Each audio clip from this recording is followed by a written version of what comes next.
Hi guys, and welcome back to my channel, Sim Talk.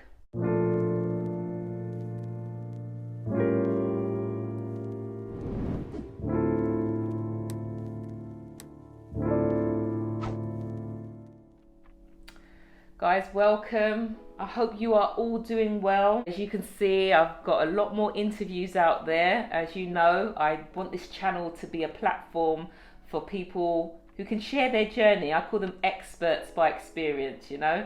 They haven't had to go to uni to study this, but they live this day in and day out. So I'm so excited to introduce you to someone else in the studio. This is Nikki. Welcome, Nikki. Thank you. So yeah, Nikki is the mum to Daina, and you're going to be talking about your experience with Daina's condition. And then, you know, I'm going to be interviewing Daina as well. So this is a whole family affair, which I'm really excited Just to hope be sharing. it helps someone. Yeah, exactly. Yeah. It's about knowledge is power. So, yeah. And that's what we want here. But just to say, if you haven't subscribed to my channel yet, please click the subscription button and share with anyone that you feel my videos will benefit. Are you ready? Yeah, I'm ready. I'm excited. Welcome, Nikki. Hiya. Would you mind just introducing yourself to the audience? Yeah, my name's Nikki, and I have a daughter, and she suffers with a condition called Hereditary Multiple Exostosis, and it's commonly known as HME. Yeah. Okay. And Nikki, how did you find out about her condition? When she was younger, first of all, she didn't crawl. She never ever crawled, which was fine because people used to say, "Oh, not all kids crawl."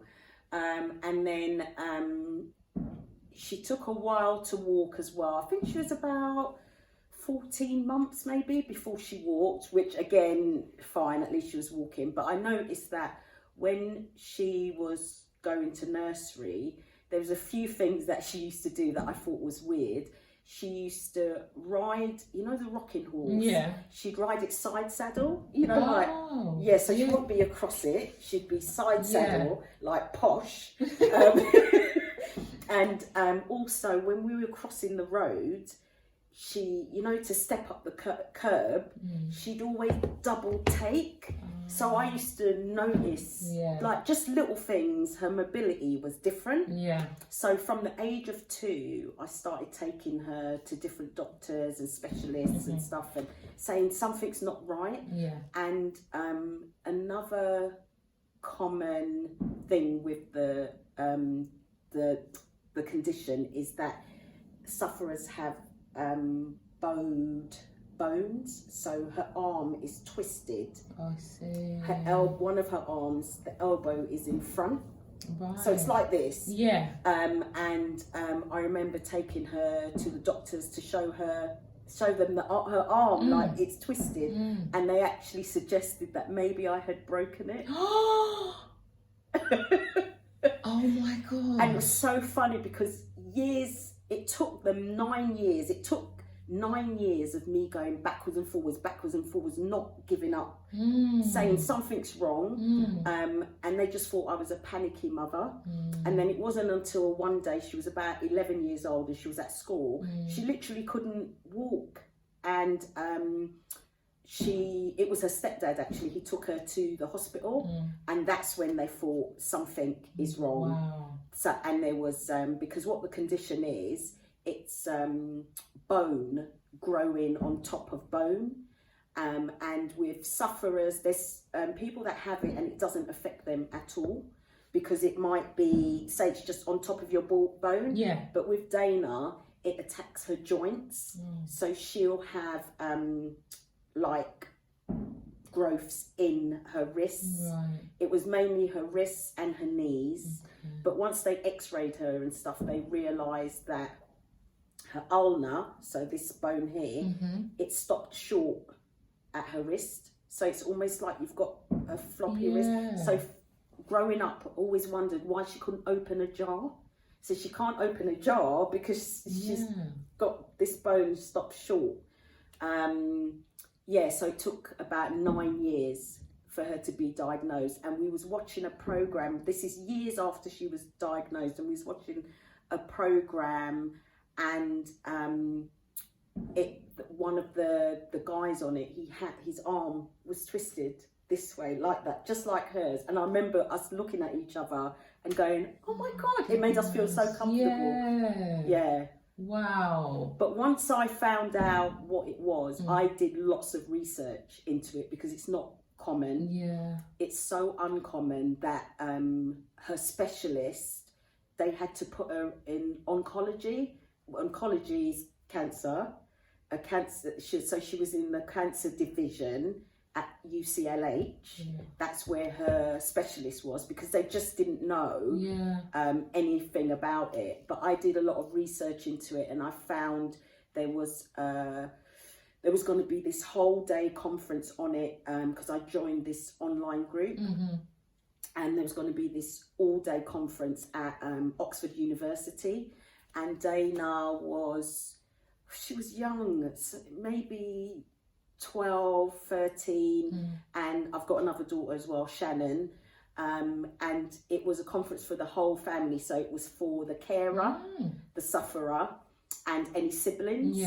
So when we went to the conference, Daina had her own sessions, Shannon as her sister had her own sessions, and then I as the carer had sessions. And I learned so much there. So I learned about disability living allowance, and while we were there, we saw other people with, it sounds so weird, but this thing about the bent arm meant so much, because once we got there, we saw other people with their arm twisted, and so it just made me think I wasn't nuts, because they made me feel like nothing's wrong. So I wasn't nuts. It is an actual thing. So going back a bit, so when you spoke to the GP and they made that accusation, did they not think to do further investigation? They just stopped there? And it wasn't a GP, it was a specialist, because we went to so many different specialists, so I couldn't even tell you which specialist this was. But they did say to me, do you think that maybe she might have fallen over, or you might have pushed her by accident, or broken her arm? And Simone, I was a young mother. I had her when I was 21. I was a young mother, but I knew what I was talking about, and I was quite feisty. And I wasn't having it. So that's why I said it took me 9 years. I wouldn't stop. I just kept going back. Something's not right. Something's not right. Something's not right. So she just wasn't playing with other kids. She didn't want to run around. She never complained about pain or anything. But it wasn't until she got older, and the first sign of pain was when she was 11. And then from the age of 11 to, I can't remember exactly the age, but she'll be able to tell you. She just had to have operations to remove the bony growths. So they'd grow, and then whenever they grew, they would lock that joint. So if it was in her wrist, she couldn't move her wrist. If it was in her knee, she couldn't move her knee. And so she's probably had 8 operations, maybe 8. I don't know. She'll tell you. So is that something where is it something, once it's removed, will it regrow? It can grow back. But they told me that once she got past puberty, it would stop. And they were right. It stopped growing, but the pain remains. So her symptoms are chronic pain. So she lives on painkillers, and she has different levels. And it starts with ibuprofen. I don't even think she bothers with paracetamol. There's no point. And then it goes up to Tramadol. And sometimes the only time I know, because she doesn't really complain, so sometimes the only time I know that she's in pain is because we might be watching TV or something and she's falling asleep. So that means she's taken Tramadol. And then when she wakes up from that little nap, I go, Daina, are you all right? Are you in pain today? And she'll go, yeah, a little bit, Mum. So when she was at school, did you find the school were quite supportive, or did they share the same concerns as you with what they would see? Yeah, I think they couldn't see what I saw. Oh, okay. No, they couldn't. But there was a time, and she'll tell you the exact age, but I think it was 14, that she had an operation as she normally did, but this time she couldn't walk. She was in a wheelchair. I remember. Yeah, yeah, I remember. Yeah. She was in a wheelchair. She was 14 and didn't know what to do. So we kept going back and forward, and they were saying she's healing okay, but she couldn't walk. She literally couldn't walk. So she was in a wheelchair. That went on for about a year. So I had to organise homeschooling, and because she was only 14, she couldn't be left alone. So I had to then arrange, and back then there was no working from home. There wasn't no working from home, so I had to speak to my employers and try and organise times when I could be at home when she was being schooled at home. I had to learn how to, like, it sounds silly, but close down a wheelchair, put it in my boot, learn how to travel with a wheelchair, and it was just it's a lot. It was a difficult time, for both of us. But we always laughed through it. Yeah, we always laughed through it. Did you have your own support network, whether it's family or friends?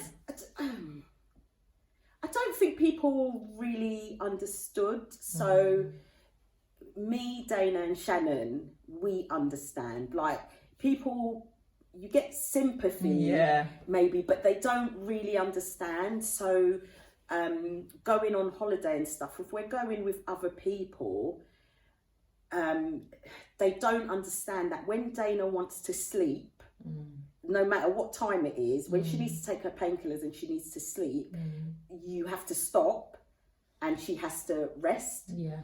So if you're on holiday with a group, whether it's family or friends, they don't really get that. Whereas if it's just me, Daina and Shannon, we're just like, and we see the signs and we say, oh, Daina, do you need to go back to the hotel? And she say, yeah, I think so. We say, okay, let's go back. And we'll stay with her and she'll sleep.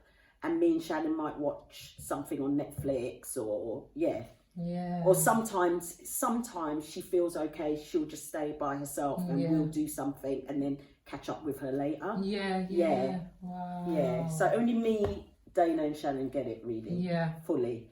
So support, you've done it. It's amongst us. yourselves. It's us, I think. I think it's just us, but she might say different. Daina went to university.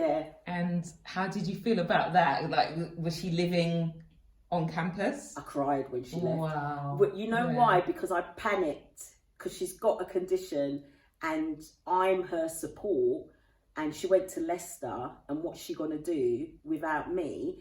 But thank God, I don't know how it happened, Simone, those 4 years, she was fine. Wow, look at that. She did suffer a little bit, but she was wearing massive high heels. I remember I used to borrow her heels and stuff. I said, but them times, she was okay.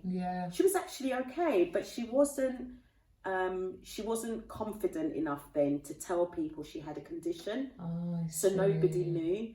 And so when I used to say to her, when you go shopping and stuff, how do you carry bags and whatever? Because I said, do your friends know? And she said, no, I don't tell them. But because I look so frail, people just help me. She said, because she's so slim. So she said, people just always help me with my bags and stuff. But she wasn't confident then. But now she embraces it a bit more and accepts that. It's so weird how many different conditions there are out there that you don't look at someone and think something's not right or someone's dealing with something unusual. And I think social media's helped that as well, because sometimes you'd think, oh, is that just an issue for the older people? But now people are quite vocal about saying, actually, I've got this and I'm young, and so sharing is sharing that out with everyone. And it helps people, doesn't it? Talking about it. It does. So you were a young mum. How did it make you feel? I guess there was different stages of the journey, but What was your most challenging moment, and how did, like, emotionally, like with... When she was in a wheelchair, yeah, I was so scared. I was really, really scared. But, so it's challenging because you're scared, but you can't show your child that you're scared because they look to you for strength. Yeah. So you can't show that you're worried or anything. And that's why I said we laughed through it a lot. And I used to say, whether I believed it or not, Simone, I used to say, Daina, this is not going to be forever. I was very kind of aggressive with it. This isn't going to be forever. This is a temporary thing. I don't know why it's happening, but we will see down the line. There's a reason. And we will see down the line why this is going to happen, why this is happening. But then in my quiet moments, I'd be in tears, I'd be broken, So, That time when she couldn't walk, did they have to sort of do another surgery, or was it physio? What was the point 1 year later? What was the turning point that she was able to walk again? This is a whole nother story. Oh, okay. Right, so we're going to Brazil. I saved up to take them to Brazil. So Daina's 14, Shannon's about 8, I think. And I feel like they just need a break. Like, Daina's suffering. Shannon, not suffers, but she's involved in it affects all of us. So one of my friends said, an opportunity arose. Her boyfriend, he worked in I can't remember what the company was, but he had a supplier who was in Brazil, and the guy invited him over. He was opening a resort and he wanted someone to just test out the resort, and she said, why don't you come with us? Bring Daina and Shannon, and then at least you'll have help because we're going with the wheelchair. So she said, at least you'll have help with the wheelchairs. So so we're going to go to Brazil, and that the week before we left, 2 people said to me, one of them was my cousin. She got a flyer for a church. I wasn't at church then. I wasn't born again. I'm born again now. I wasn't born again at the time, and she found a leaflet and she said, there's this church in Stratford and they do healing on a Tuesday. Someone gave me the leaflet. Why don't you take her? So I went, okay, and then somebody else gave me the leaflet, but I can't remember who it was. But somebody else mentioned the same church in Stratford, and Simone, I can't even remember what the church was. I cannot even, but I remember it was near the Morrisons in Stratford. So anyway, 2 people said about this healing. And I think I was at the point where if you had said to me, Nikki, why don't you try beating some twigs on her legs? Or I think I would have done anything. I literally would have done anything. So, so I went to, so this is a Tuesday. We're flying out on the Saturday, I think. And so I took her to the church, and the pastor was Brazilian, because I remember having that conversation. Oh, we're going to Brazil, blah, blah, blah. So anyway, they sat her down, and it was the first time I saw prayer, like Christian prayer. So they're laying hands on her. It's the first time I'm seeing this because I was raised Catholic. So they're laying hands on her and they're praying like really kind of aggressively, and I'm thinking, oh my gosh, what's going on? And then they stopped and they looked at her and they said, Daina, do you want this? Do you want to be healed? And she's only like 14, and I was always her voice. And I had to keep my mouth shut. And she was like, I want to be healed. And so they said, let's continue. And they just prayed and prayed and prayed. And then, so we finished, and it's not like she just got up and, she's fine. So we finished, and then we're going down the stairs. There were stairs then, so she had her crutches. So when she wasn't in the wheelchair, she was on her crutches. So we're going down the stairs on the crutches. And I don't know if she'll remember this, but a woman leaned over the banisters and she shouted out, sweetheart, I know you can't see it yet, but you are healed.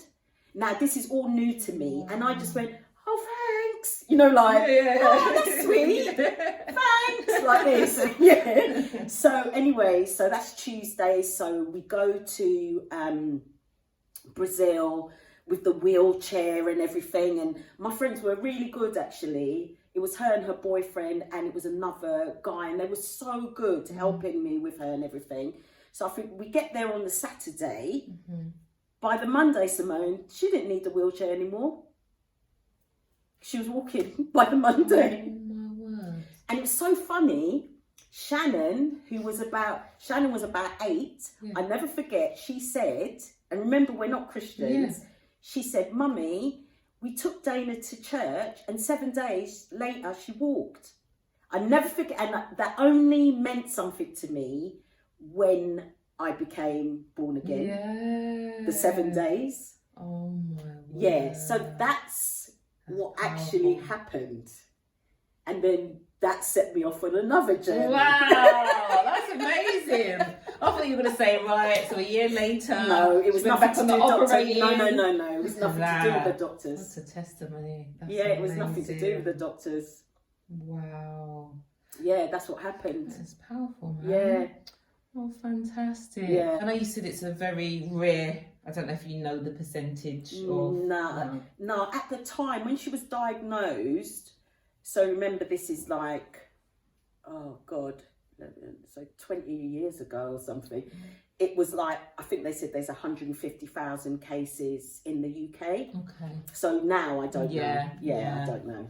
Oh, wow. Yeah. I know, Nikki, thanks for sharing, because, you know, it is hope that, as you said, there could be a parent out there with similar symptoms that they're seeing in their own child. Yeah. And they don't know where to turn to, or they've gone to, as I've heard plenty of times, they've gone to a professional and been turned away, or it's been put back on, or what have you done or not done? Yeah. So. And I think it's about, you know your child. Exactly. So don't let anyone, like, you can be like politely persistent. Yeah, because that's you good. Don't always have faith in what you're seeing. Don't think I'll ignore it. Yeah, so you see it day in. you know your child. You know your child better than anyone else. Exactly. Nikki, is there anything else you want to add? That, you know what, I wouldn't change it. Sometimes I think about it and I think, like, I wish this hadn't have happened to her, but she's one of the strongest people I know. And I think it's because of that. Yeah. So, I don't think I'd want her any different. That sounds weird that you'd think I'd say, I wish she was just, but I think the one thing I do wish is that she didn't suffer any pain. Yes, of course. Yeah, I just wish she didn't. Built character, hasn't it? It really and has. It's interesting. I don't know about you, but I get this quite a bit. It's almost like people from the outside that don't understand would be like, oh, poor you, kind of thing. It's like, no, keep it to yourself. We're fine. It's so funny you say that, because there's certain people that it's normally older generation they'll say, oh, how's Daina? And I go, she's all right, but they'll look and I'll say, oh, she's just sleeping because she's in a bit of pain at the moment, she's just taking her pain. Oh no. And I go, it's fine. The sympathy, and she's the same. We don't do sympathy. No. Support, but the sympathy thing. I like that. That, you know, that, no, I'm not. I'd rather someone say, oh, you know what, she's going to be all right. She deals with it really well, doesn't she? I like that, I'd prefer that. Yeah. I prefer that. And this is why, I wanted my channel to be about raising awareness, because so some people don't know, and that's fine, but now you do. I know. And to be fair, I don't really talk about it. And I've got a friend, and we were friends for about 20 years. And it was only about 3 years ago, we went to Marbella for her hen night, and we were just chatting in the night. And I told her about Daina's condition. And she was like, Nick, oh my gosh, like, I've known you all this time. You've never spoken about it. You've managed so well on a next Yeah. level, you know, not even, as you said, even in your most vulnerable moments, that's probably been you by yourself. Yeah. Or once you got saved as well with Yeah, God, yeah. you know, but you've bounced back. And You have to, innit? And every time I've met you as well, you've just been so funny, and it's just been, you know. Nobody knows what's going on. Yeah. But your kids give you the strength, though, Simone. Because you know what? If it was me going through the pain, actually, no, I think I'm quite strong. I think I'm quite strong, and I feel pain for other people. But it's just that, you know, you have to keep going for your kids. I think if you didn't have kids, there's certain times when you probably wouldn't get out of bed. Yeah. So your kids Just have to keep you keep going. And so she's, you know, a lot of people say, oh, Nikki, you're so strong and you've dealt with it so well. But it's because of them that I've dealt with it so well. Oh, Nikki, thank you so much for your time. You're welcome. Nikki, thank you so much. No, you're more than Have welcome. you done this before? Because you're very natural in front of the camera. No, I'm not, Simone. No, I'm not. You are. I've only done it because, you know what, I only did it, number one, because it's you, but also it's about my daughter. So, and sorry, number three, sharing the experience, because I think, like I said, I don't really talk about it much, because you're not looking for sympathy. Yeah. So it's not sympathy you're looking for, but if you can share it and it can help somebody else. And also I want Daina to embrace it and not feel that she can't talk about it or it's something to be embarrassed by. It's not. It's not something to be embarrassed by. So thank you so much for... No, thank you for being here. And I just, you know, I believe you've inspired so many parents out there. I hope because so. There's been times, and I've spoken to them as well, whether it's, you know, a medical condition or if it's a disability, autism, you know, where they've approached, and I'm not knocking any doctors out there, because I know there's some really wonderful doctors out there, pediatricians, but there are times when parents feel like they're just knocking their head against a brick wall. And all we want to do is be heard. You know, so let's start actively listening to parents, to people, you know, because actually, as you said earlier, we are experts. We are experts in our children. No one knows our children better than us, and that's just facts. It is facts. You know? So well done for persevering, especially where you are such a young mum. But you sounded so mature. So I just hope that speaks to someone out there. You know, don't give up. You know, it's don't give up. It's not an easy journey, but as you would say, you wouldn't change it. I wouldn't. No, it's worth it. It shapes. I mean, it shapes the sufferer, but it shapes the parent as well. Definitely does. It changes you as a person. And the only difference really is that you weren't feeling that physical pain in that sense. But actually, whatever your daughter goes through, you're feeling that. I always used to say to her, Daina, you're not going through this alone. We're going through it together. So you're not on your own. So I always made sure she knew that. Thank you so much. Okay, so just remember, it's not a sprint, it's a marathon, and we're in this together. Take care. Bye. Bye. Yay!